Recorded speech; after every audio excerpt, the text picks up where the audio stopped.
neo-Nazi movement? It's Pepe's become kind of a symbol.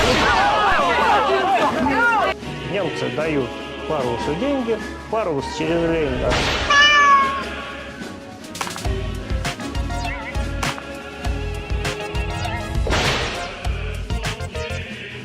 To this day, after the time in history when it was founded, we still need communism. The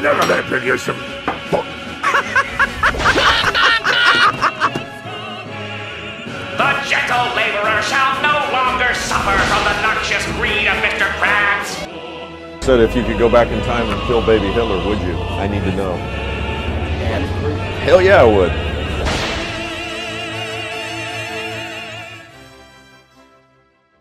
If you're a hardline Marxist-Leninist or Rosa backstabbing suckdem, you already know what it's like to advocate for left-leaning policies on the internet. And by left-leaning, I really mean anything to the left of Reagan. It's just a constant barrage of Venezuela, Animal Farm, and human nature, just a waterfall of memorized talking points internalized since birth and spat out like the world's wrongest fountain. Even the tamest of tame suckdems are getting hit with the Venezuela line, which shows just how far right everything has gone.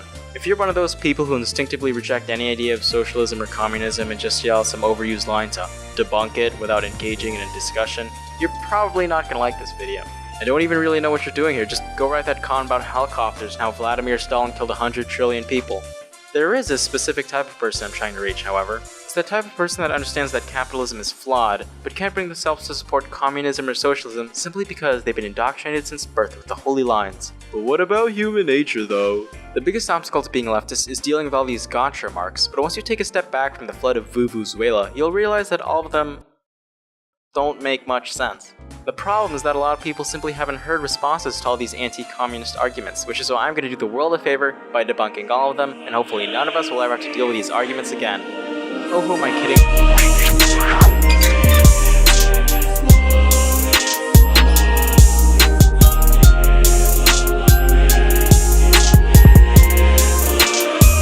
Admittedly, this first argument is more of a misconception than anything else, and surprisingly, it tends to come from people who are new to the left, and, well, sometimes people who are just misinformed. So what socialism means is the government does some things and the private industry does some things, right? So private industry does Coca-Cola, Nike, makes your shoes. Government does other things like your police department, your fire department, your military. So you like the military? Oh, what a socialist you are! No. Just no.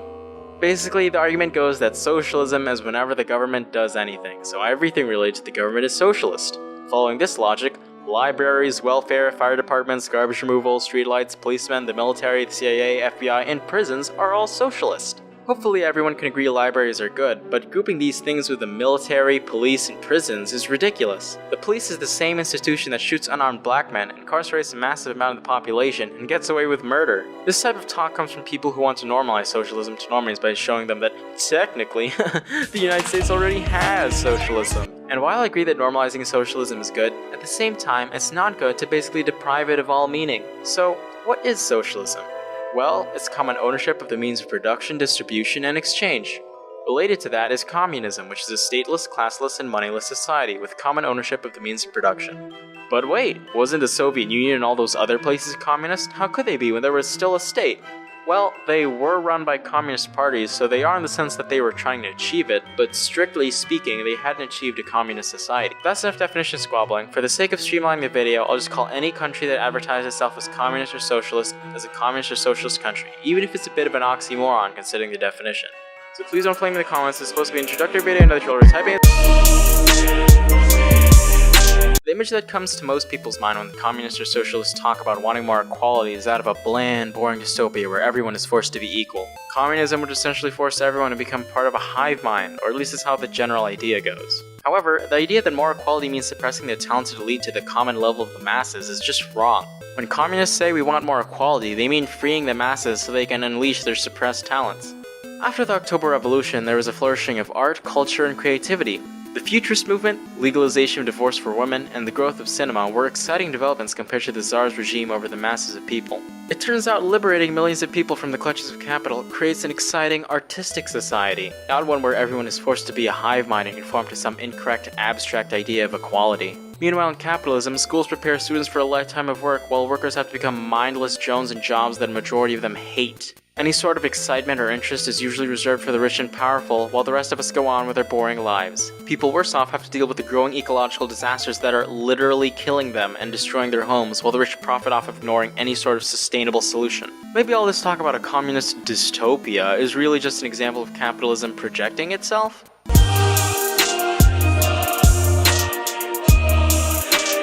I've already dealt with the topic of death counts, specifically concerning Stalin, in a previous video.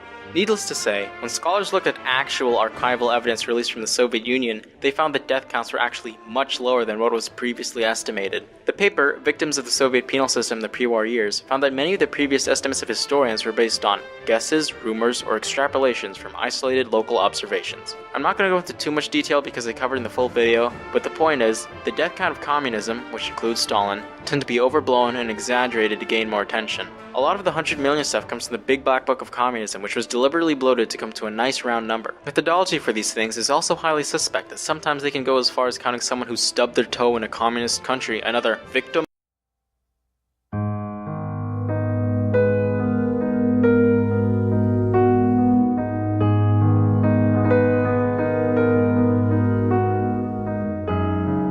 This conversation about victims of communism, of course, ignores the millions of deaths under capitalism from poverty, hunger, exposure, and imperialist war. We have more than enough resources to give food, water, and treat curable diseases for everyone in the world. It's capitalism that refuses to provide these things because they aren't profitable.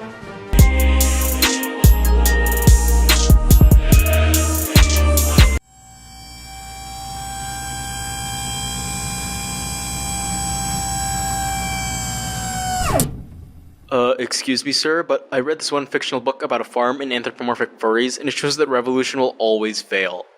George Orwell's Animal Farm has probably done more to poison the discourse on communism than any other book. Yes, even you. The most obvious reason is that it's usually taught in schools, with students being forced to swallow everything with an uncritical mind. For those of you not in the loop, Animal Farm is basically a short book with direct comparisons to the Soviet Union using farm animals, eventually showing a devolution to a brutal dictatorship of the pigs, which is totally what Marx was advocating. It's annoying to talk about any sort of leftist policy and just get Animal Farm yelled at you, like suddenly these people become experts on socialism in the Soviet Union after reading it. I feel like it's getting to the point that people forget Animal Farm is fiction? It's not a real thing. It completely ignores the material reality that the Soviet Union had to face, namely the invasion of 14 capitalist nations that defined its policy going forward. It also has sweeping reductions of history, combining Marx and Lenin into the same character, completely missing Lenin's important contributions to the revolution, and instead pinning them on the character representing Trotsky. This complete misrepresentation of Soviet history begins to make sense when we realize that he himself had never even visited the USSR. In addition, Orwell himself was a racist and a snitch. While hypocritically complaining about Big Brother, he reported communists to the secret police and provided them with lists of names where, in typical Mayo fashion, he calls Paul Robeson, a black internationalist, anti-white, while also being bigoted against Jews and homosexuals. At the height of World War II, in a strictly anti-communist society, while the Soviet people were fighting to the death against the Nazi hordes, Orwell somehow thought he was brave by speaking out against the Soviet Union, when in reality, he was just another tool of the bourgeoisie. Hopefully it's clear that Orwell is not the greatest source on communism, and that learning history from a book that literally calls itself a fairy story is not a replacement for an actual history book. If you have criticisms of the Soviet Union or communism and cite The Little Mermaid, sorry to say, but I'm not going to take you seriously.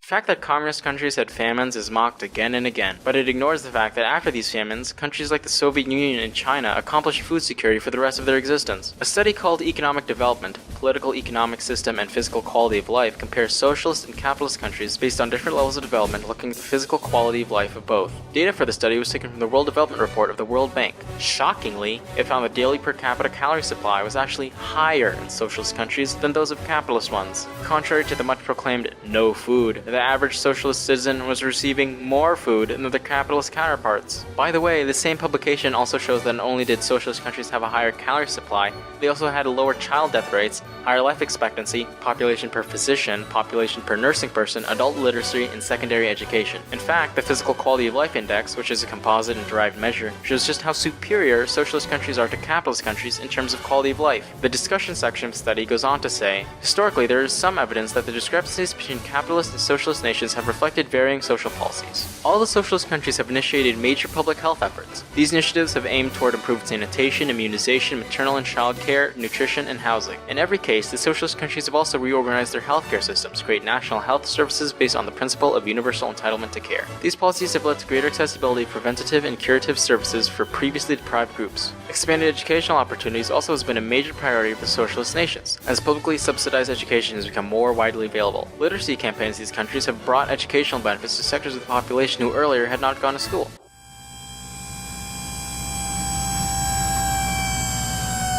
Wow, what a dystopia. How dare these socialists improve sanitation, nutrition, housing, and education? This is George Orwell's nightmare. I also want to add that if you're skeptical of that study I showed, the CIA itself acknowledged that American and Soviet citizens eat about the same amount of food each day, but that the Soviet diet is more nutritious. Hopefully that completely satisfies anyone who still thinks everyone's starved under communism. In the Communist Manifesto, Karl Marx states, "The theory of the communists may be summed up in the single sentence: abolition of private property." Many people have taken this to mean that communists don't want anyone to own anything, even to the point of sharing our toothbrushes communally. Hey, it's my turn. Oh, okay, here you go. Open wide. Or. But anyway, if you actually read the manifesto, literally 1 second earlier from that quote, Marx says himself, "The distinguishing feature of communism is not the abolition of property generally, but the abolition of bourgeois property." How communists use private property in this context is different from the common definition. Communists don't want to take away your toothbrush or things that you possess. Those are personal property. Private property are things used to make more money and give power to those that own them, like a factory, banks, offices, and infrastructure. The abolition of private property means taking those things from private hands and putting them into the hands of the community. To sum it up, communists don't want to take away your personal property, just the private property of the ruling class.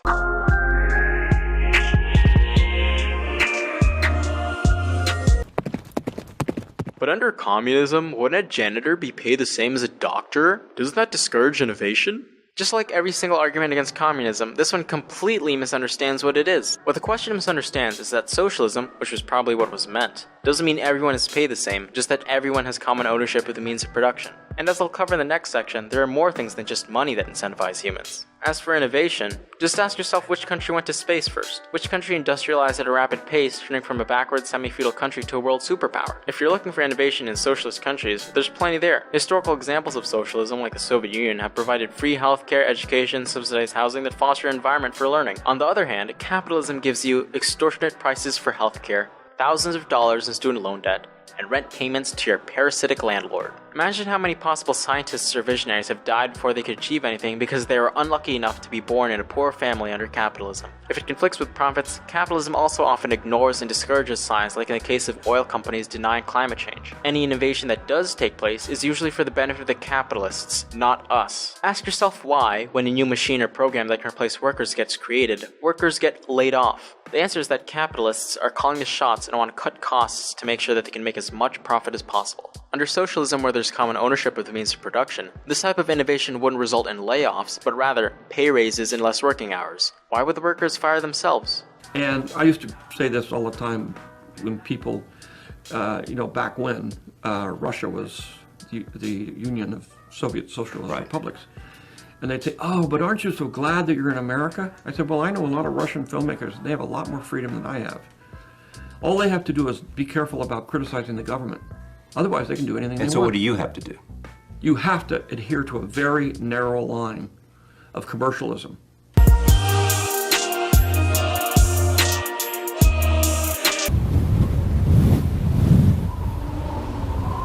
Communism will never work because of human nature. Humans are too greedy and lazy to do stuff unless we had a monetary incentive like we do in capitalism. Well, let's see. What other incentives could there be besides gaining money and power to get people to do stuff? I don't know, what about survival, bettering another person's life, passion, satisfaction with your work, curiosity, boredom, an output for creativity, necessity, and companionship? What do you think happened before capitalism came about? Did people just sit down in caves and die from hunger because they didn't have any monetary incentive? I'm hungry, wanna go gather some berries? Are you gonna pay me money? What's that? And speaking of pre-capitalism, Humans spent hundreds of thousands of years living in a primitive form of communism where we lived communally. Incentives to work in human nature aren't static things, they're shaped by the mode of production that we live under. If we look at history, there are huge differences in human behavior throughout the world, and to simplify it all down to a monolithic human nature is ridiculous. As the famous saying goes, to look at people in capitalist society and conclude that human nature is egoism is like looking at people in a factory where pollution is destroying their lungs and saying that it's human nature to cough.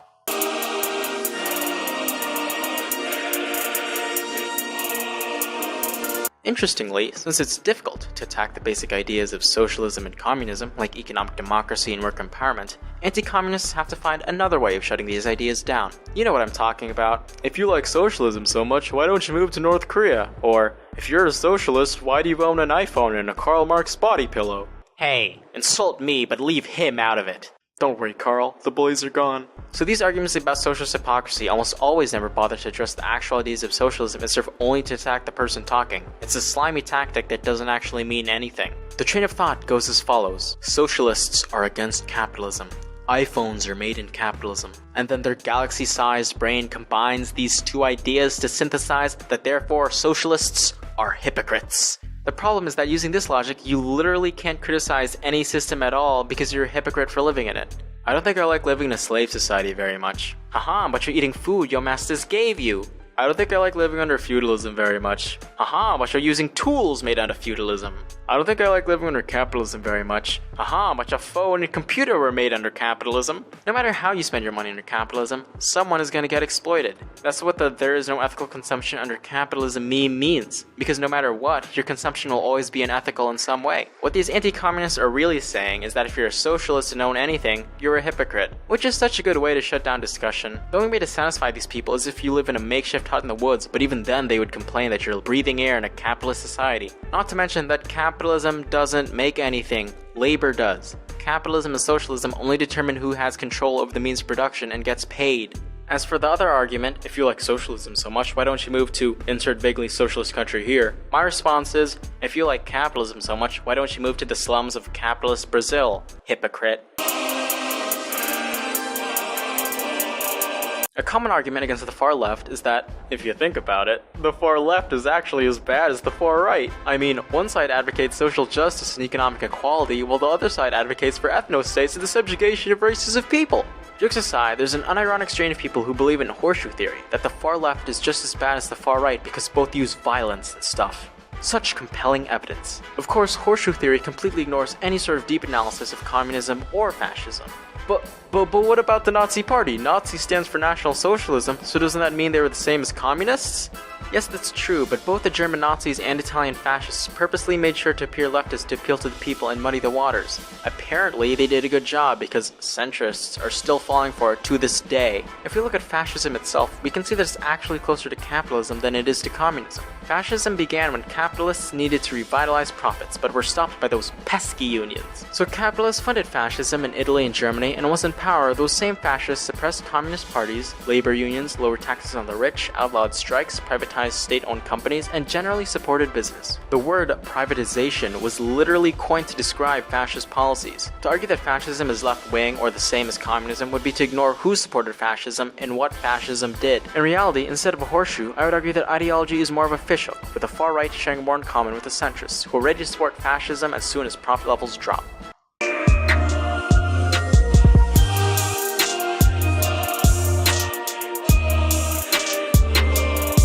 This is another reason that fascism and communism are always incorrectly depicted to be two sides of the same coin. In fact, it's the central idea in a bunch of other arguments like communism is always implemented incorrectly, or communism only works on paper. If communism only works on paper, it's a good thing I live in paper. Anyway, these three arguments are essentially the same thing, so that's why I'm mushing them together into the same section. The idea that communism is inherently authoritarian is misleading, because it only developed these things after capitalism tried to crush it.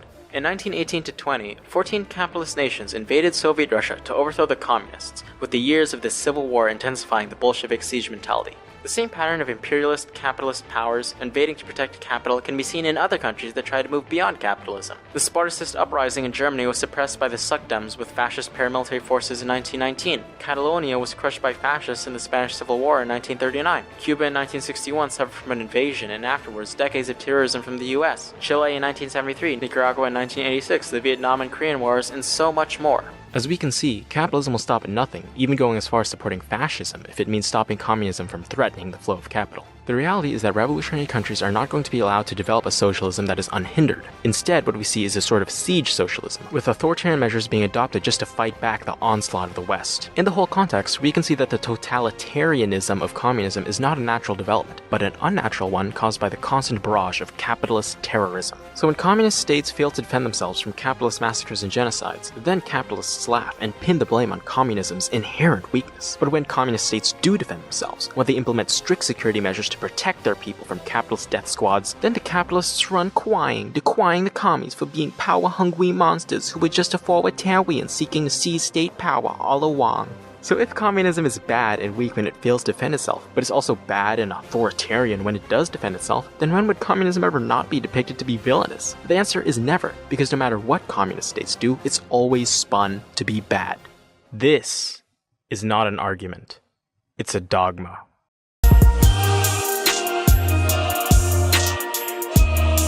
This argument goes hand in hand with the totalitarian one before. The idea goes that communist governments are oppressive and that the poor and downtrodden are prevented from exercising the democratic rights they had before. The truth, however, is much less dramatic. Democratic rights hadn't existed in these countries before communism arrived. Poland was a rightist dictatorship, Russia was a czarist autocracy, Albania was an Italian fascist protectorate, Cuba was a US-sponsored dictatorship, Lithuania, Hungary, and Romania were all fascist regimes. These countries had known little democracy. If you're actually curious about democracies under communism, check out this video detailing how Cuba's democratic system works. Needless to say, it's much better than the system we have in capitalist countries. So while capitalists are willing to virtue signal political rights and liberties in communist countries, they will brutally crush it if the people actually support the communist regimes. Before the dissolution of the Soviet Union, the people held a referendum in which the vast majority of people wished to preserve the Union. Of course, the political will of the people should be ignored if it goes against capital's interests, and it went ahead anyway. If you want to discuss political rights being taken away in communist countries, there's no better time than during the overthrow of communism. Yeltsin, the US-supported capitalist president of Russia, disbanded the Russian parliament along with every other elected represented body, abolished Russia's constitutional court, banned labor unions from political activities, outlawed parties, and attacked the parliament building, killing 2,000 people. Yeltsin's popularity rating right before the election of 1996 was 8%. It got so bad that the United States had to rig elections in Russia to ensure his victory. Ironic considering today's situation. Russians. Russia. Oh my god, my throat. The same pattern existed in other former communist countries, with Marxists enduring political suppression and elections being rigged to prevent the people from voting to bring back communism. Whenever communists won victories in fair and open elections judged by outside sources like in Albania and Bulgaria, they were forced to step down from the pressure of capitalists. All this virtue signaling about political rights from capitalists goes away when the people themselves want communism back.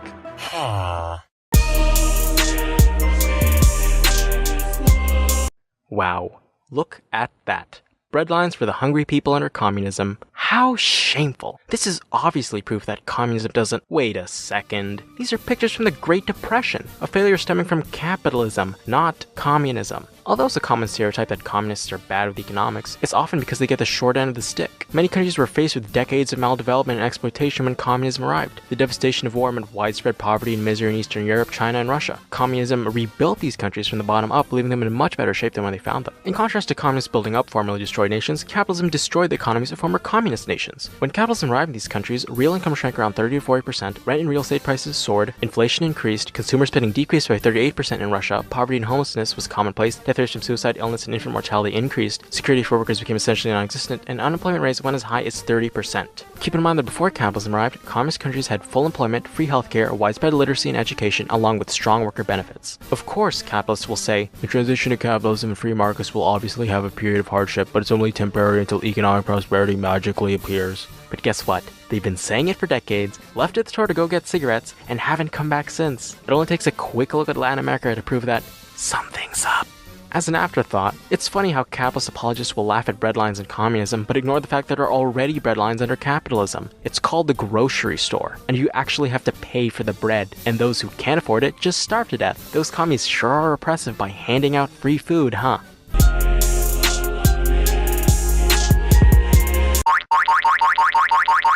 Sure, maybe these communist countries achieved all these great things, but doesn't the fall of these countries prove that, in the end, communism just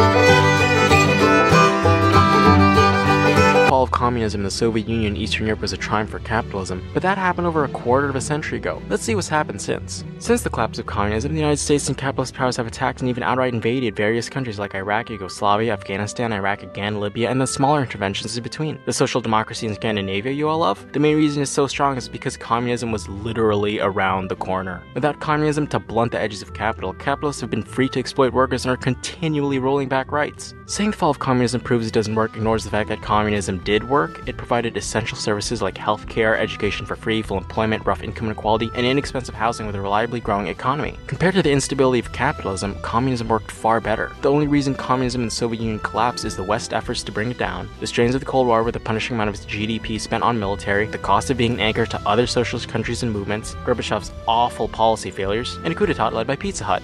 Да благодаря ему у нас есть Pizza Hut. Look at that smug piece of shit. None of these reasons have anything to do with communism itself. On the contrary, it proves that capitalism doesn't work because of how far capitalists will go to crush any attempts at communism. As former GDR Minister Heinz Kessler said, "Sure, I heard about the new freedom that people are enjoying in Eastern Europe, but how do you define freedom? Millions of people in Eastern Europe are now free from employment, free from safe streets, free from healthcare, free from social security."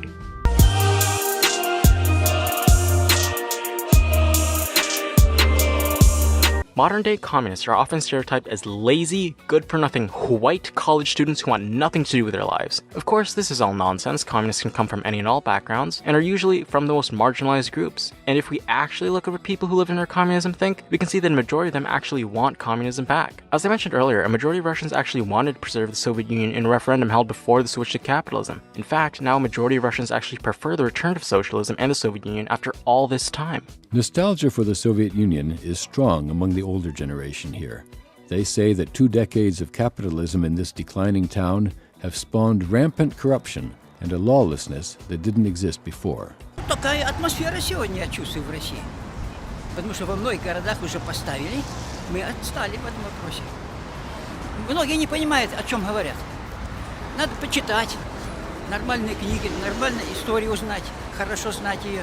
И только тогда можно сказать, что он многих убил. А я думаю, мое личное мнение, что он не добил многих. Тогда бы сегодня не было такого бардака, извините, в нашей стране.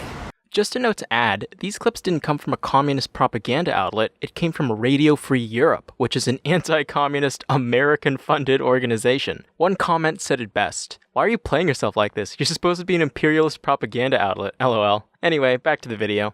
Another poll says that, reflecting back on the breakup of the Soviet Union that happened 22 years ago next week, residents in 7 out of 11 countries that were part of the Union are more likely to believe its collapse harmed their countries than benefited them. Here's another poll that shows the majority of former East Germans actually feel life was better under communism. Another that shows a whopping 72% of Hungarians say that they are worse off under capitalism. And another that shows that many Czechs say they had a better life under communism. And here's another that shows a majority of Serbs say life was better under Tito. Okay, you get the point. Country after country, you see large amounts of people, and usually majorities, that want to bring communism back. What a surprise that a system that benefited people's lives is actually popular with the people who lived under it, contrary to the blatant lies of those in power.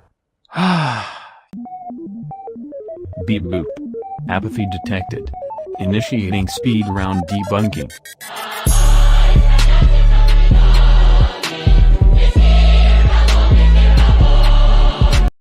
Good.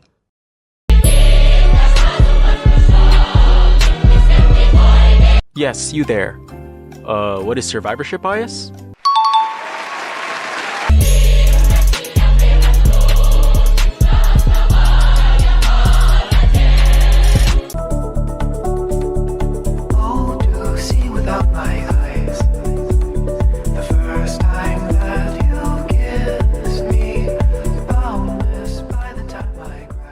Yes.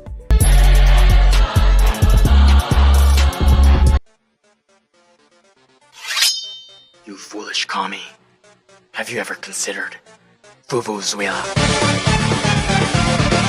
There it is, the elephant in the room. I've avoided talking at length about specific countries for this video because I simply can't cover all of them, and I would get a lot of comments saying I forgot to include this country or the other. But Venezuela is pretty much something that anyone to the left of Joseph McCarthy has heard, and I do mean it, so I'll make an exception this time. Now, why is Venezuela in such a bad place? Is it because of socialism? No.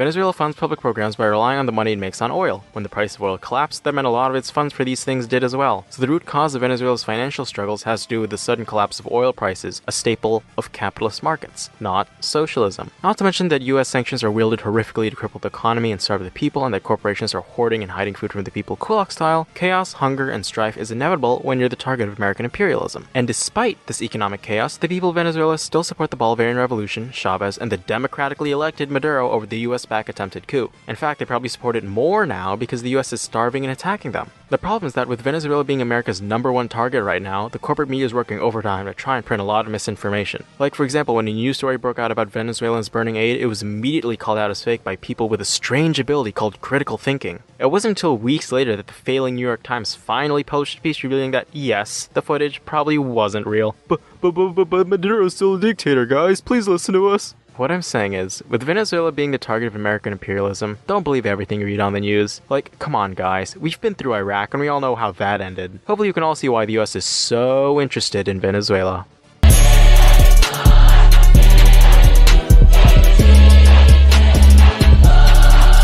It's easy to debunk all these arguments, but we'll never get anywhere unless we examine why anti-communism is so prolific. Communism, first and foremost, is a threat to property owners, so ruling interests have made sure to pound anti-communist doctrine into our heads for literally centuries. I gave a little snippet of this idea earlier, but a full explanation is given by Michael Parenti in Black Shirts and Reds. In the United States, for over 100 years, the ruling interests tirelessly propagated anti-communism among the populace, until it became more like a religious orthodoxy than a political analysis. During the Cold War, the anti-communist ideological framework could transform any data about existing communist societies into hostile evidence. If the Soviets refused to negotiate a point, they were intransigent and belligerent. If they appeared to be willing to make concessions, this was but a skillful ploy to put us off our guard. By opposing arms limitations, they would have demonstrated their aggressive intent, but when in fact they supported most armament treaties, it was because they were mendacious and manipulative. If the churches in the USSR were empty, this demonstrated that religion was suppressed, but if the churches were full, this meant that people were rejecting the regime's atheistic ideology. If the workers went on strike, as happened on infrequent occasions, this was evidence of their alienation from the collectivist system. But if they didn't go on strike, this was because they were intimidated and lacked freedom. In this sense, anti-communism is not really a position to take, but rather an unfalsifiable religious doctrine.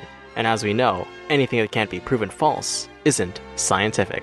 Most people absorb this sort of anti-communist doctrine by osmosis simply from interacting and living in a capitalist society. They never bother even learning what communism is, just that it's against human nature and Venezuela. And have you ever heard this little book called Animal Farm? Trying to challenge these notions is exhausting simply because to them, ideas are not at stake, but rather their whole view of reality. In Mark Fisher's book, Capitalist Realism, he discusses a widespread condition that contributes to this prevailing anti-communism. Capitalist realism, as Fisher describes, is the sense that not only is capitalism the only viable political and economic system, but that it is impossible to even imagine an alternative to it. As the phrase goes, it's easier to imagine the end of the world than it is to imagine the end of capitalism. Maybe it's not that people are hostile to communism, just that the very idea of life beyond capitalism is impossible for us to even picture. With the collapse of the Soviet Union and the Eastern Bloc, excluding a few examples, actual existing socialism is pretty much extinguished from the world. Capitalism won, and now we take it for granted that it's pretty much all we know. Capitalist realism is so prevalent that even debunking anti-communism contributes to it. Sure, capitalism may spread poverty, famine, and war, but isn't that just reality? Isn't it utopian to even suggest that these things can be eliminated? In this way, capitalism presents itself as an unchangeable reality, therefore any action to move beyond it is simply unrealistic. But as with all realities, it's not the full story. It's entirely possible to eliminate poverty, famine, and war. In fact, we're well able to do it right now. Capitalism's need for ever-growing markets and infinite resources has depleted our planet and brings us ever closer to environmental catastrophe, breaking apart the notion that capitalism is the best system we have. Capitalism is literally going to destroy the entire planet, and we have very little time to do anything about it. We have to realize that capitalism is not natural. It is literally killing us and the world we inhabit. We must achieve an alternative, or it will drag humanity and the planet down with it.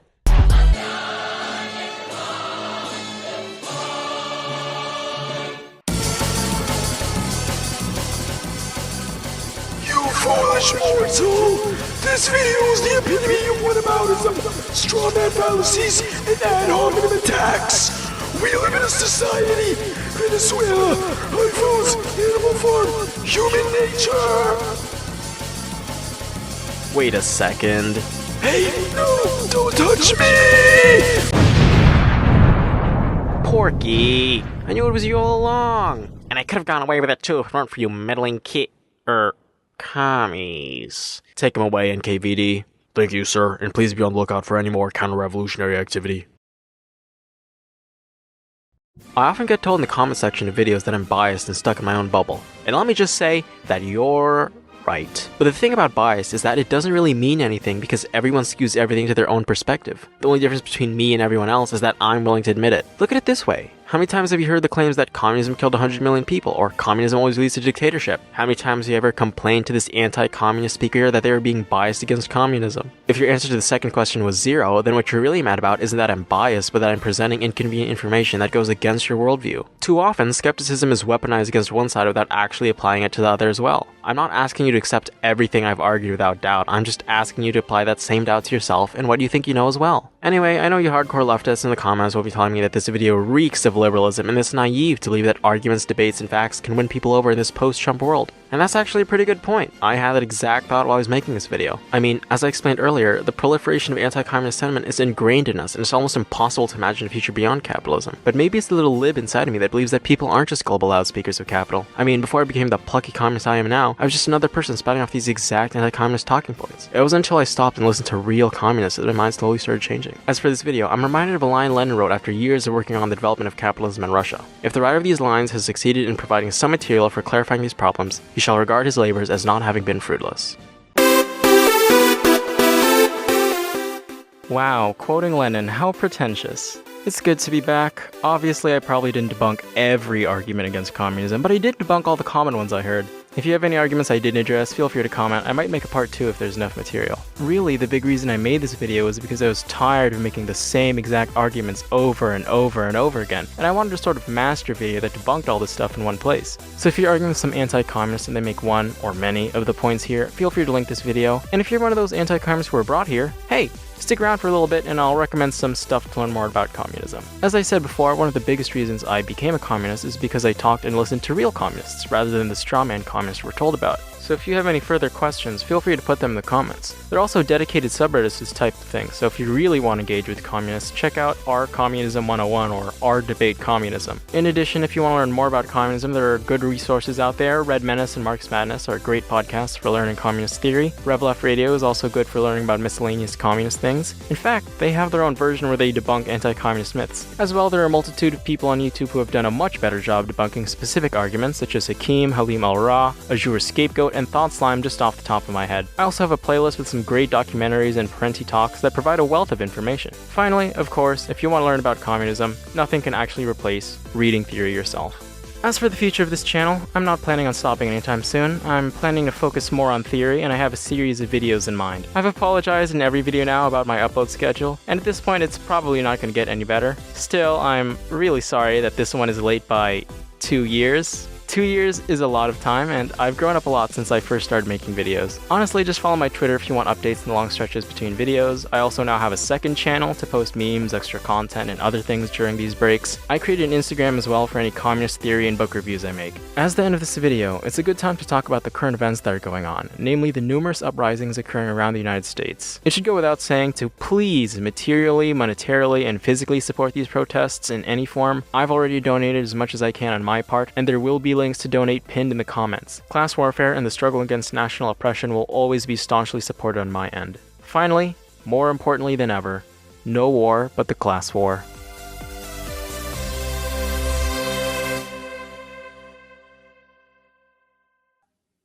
It was better in Cuba, where I didn't see any kids with swollen bellies and hungry and begging. I didn't see any people begging. It was better in Cuba than it was in Washington, D.C., where I live, and I walk down the street and I see people in total misery and disorientation standing there begging for food, begging for money, sleeping in hallways. I see that in the richest country in the world. That's where it was better. And when you talk about freedom, that's freedom. And when you talk about oppression, that's oppression. Sleeping in a doorway is oppression. You want to know what oppression is? Then sleep in the doorways of the land of the free and the home of the brave, and you'll know what oppression is. You want to know what oppression is? Then think about the guys who sit there wondering if they're going to blow their brains out because they can't pay the mortgage on their house and they can't feed their kids and they see the whole thing falling apart. That's where it's better. And those are real things, and that's part of freedom.